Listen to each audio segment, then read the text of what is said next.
Aku tidak pernah takut gelap. Sampai suatu malam aku sadar, gelap di kamarku bernapas dari bawah tempat tidur.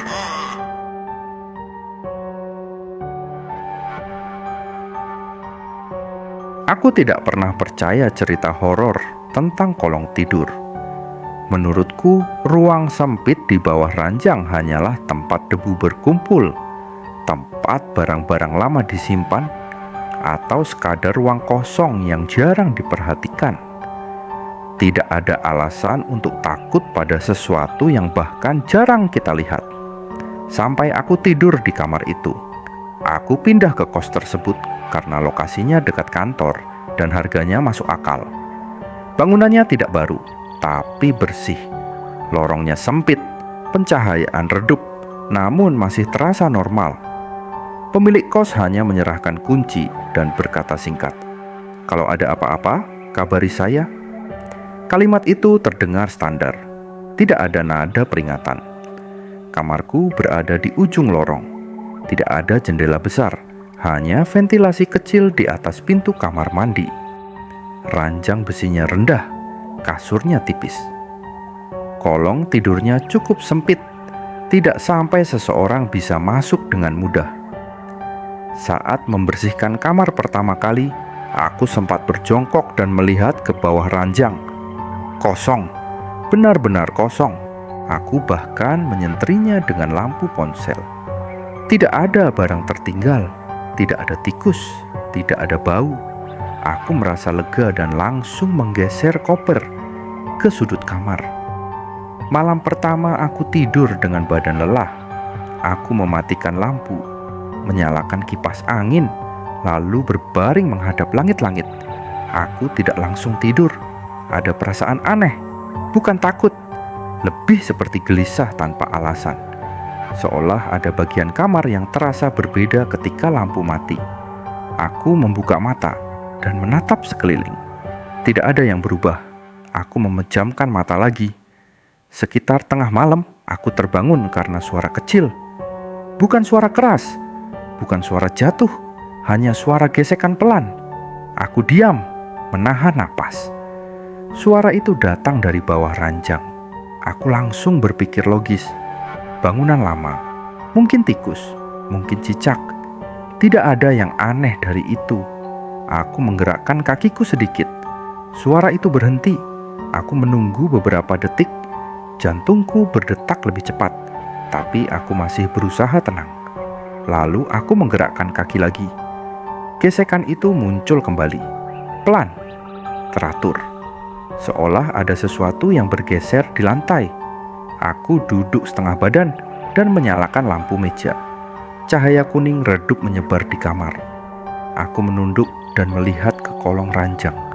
Kosong, tidak ada apa-apa. Aku menghela napas panjang dan memaki diriku sendiri. Aku terlalu lelah, pikirku. Terlalu sensitif. Aku mematikan lampu dan mencoba tidur lagi. Hari-hari berikutnya berjalan normal. Aku berangkat pagi, pulang malam. Kamar kos hanya menjadi tempat singgah untuk beristirahat. Namun setiap malam, saat lampu dimatikan dan kamar tenggelam dalam gelap, perasaan itu selalu kembali. Bukan suara, bukan bayangan, hanya perasaan bahwa kolong tidur tidak sepenuhnya kosong. Aku tidak pernah langsung mengecek lagi. Aku memilih mengabaikannya. Sampai malam keempat. Malam itu aku pulang lebih awal karena badan tidak enak. Aku langsung rebahan tanpa mandi. Lampu masih menyala. Saat kakiku menjulur ke bawah ranjang, tumitku menyentuh sesuatu yang dingin. Bukan lantai. Aku refleks menarik kaki dengan cepat. Jantungku langsung berdegup keras. Aku menunduk, menyibakkan selimut, dan melihat ke bawah. Lantai keramik, bersih. Tidak ada benda apapun. Aku mencoba menyentuh lantai lagi dengan ujung kaki. Dingin, normal. Aku menelan ludah. Mungkin hanya sugesti. Malam itu aku tidur dengan lampu menyala. Dan untuk pertama kalinya sejak pindah, aku bermimpi buruk.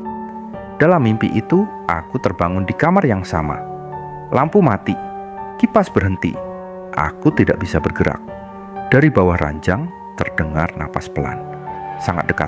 Aku ingin berteriak, tapi tidak bisa. Sesuatu menyentuh pergelangan kakiku. Aku terbangun dengan tubuh basah oleh keringat. Lampu masih menyala. Kipas berputar normal. Aku duduk lama di ranjang, menenangkan napas. Saat aku menurunkan kaki ke lantai, aku melihat sesuatu yang membuat tubuhku membeku. Ada bekas tangan kotor di keramik. 5 jari, kecil, pucat, seolah seseorang baru saja menarik tangannya kembali ke bawah ranjang. Aku tidak berani melihat ke kolong. Sejak malam itu, aku tidak pernah mematikan lampu saat tidur. Tapi justru dengan lampu menyala, aku mulai melihat sesuatu yang lebih mengganggu. Bayangan. Bukan bayangan jelas, tapi perubahan gelap terang di kolong tidur. Bukan saat aku melihat langsung, tapi saat aku melihat dari sudut mata. Dan perlahan aku menyadari satu hal yang membuat tenggorokanku kering. Bayangan itu selalu berada di bawah ranjang. Tidak pernah keluar, tidak pernah menjulur. Seolah ia hanya boleh berada di sana.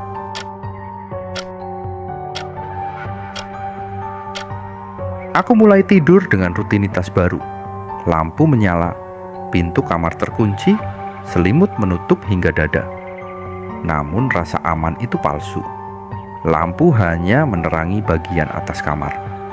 Kolong ranjang tetap gelap, seolah cahaya sengaja menghindarinya. Setiap malam aku merasa ada batas tak kasat mata antara dunia yang terlihat dan ruang sempit di bawah tempat tidurku.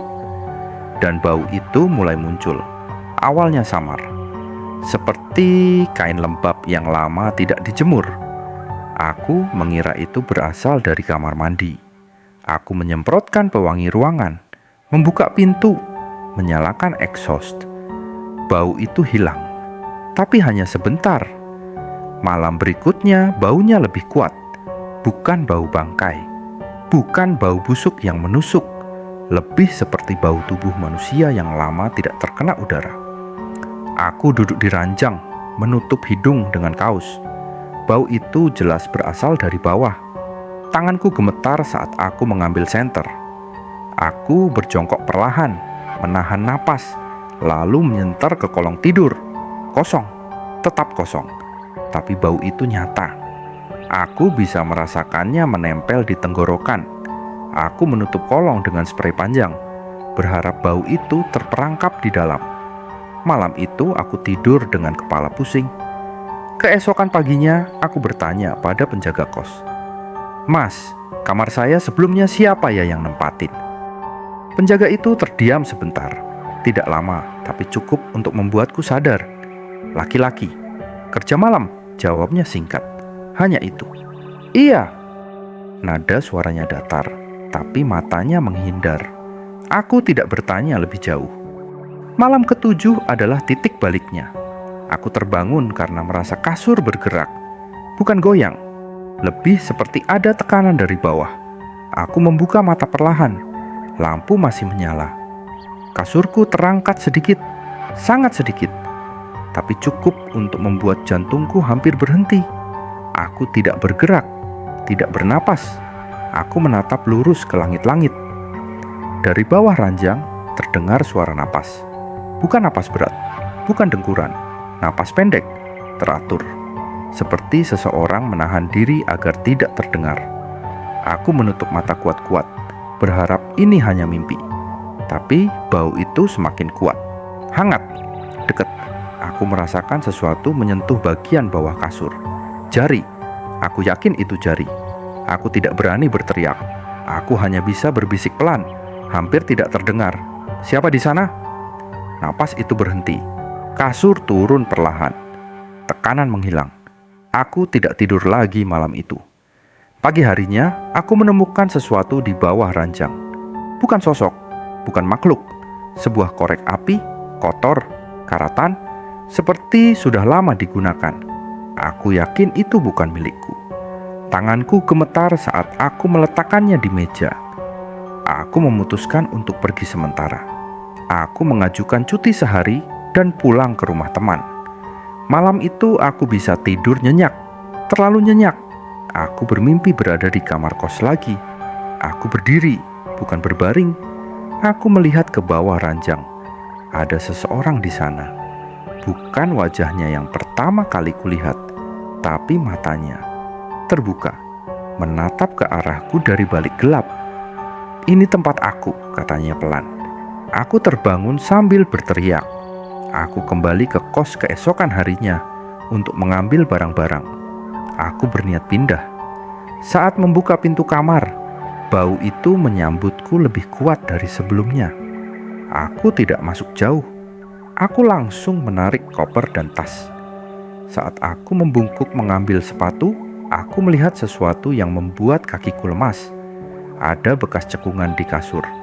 Bukan bekas duduk, tapi bekas seseorang tidur terbalik di bawahnya. Seolah tubuh itu menekan kasur dari bawah selama berjam-jam. Aku mundur perlahan, tanganku gemetar. Aku tidak lagi peduli dengan barang-barang yang tertinggal. Saat aku hendak keluar, aku mendengar suara pelan dari bawah ranjang. "Jangan tutup lampunya!" Aku lari. Aku tidak pernah kembali ke kos itu. Beberapa minggu kemudian, aku mendengar kabar dari penjaga kos. Kamar itu dikosongkan lagi. Penghuni baru hanya bertahan 2 malam. Katanya, setiap kali ia mematikan lampu, ia merasa ada seseorang di bawah tempat tidurnya. Bukan karena suara, bukan karena bayangan, tapi karena kasurnya selalu terasa dinaiki dari arah yang salah. Sejak saat itu, aku tidak pernah tidur dengan ranjang yang kolongnya rendah. Dan sampai sekarang, setiap kali aku bangun tengah malam dan kakiku menyentuh lantai, aku selalu memastikan satu hal, bahwa tidak ada apapun yang bisa bersembunyi di bawahku.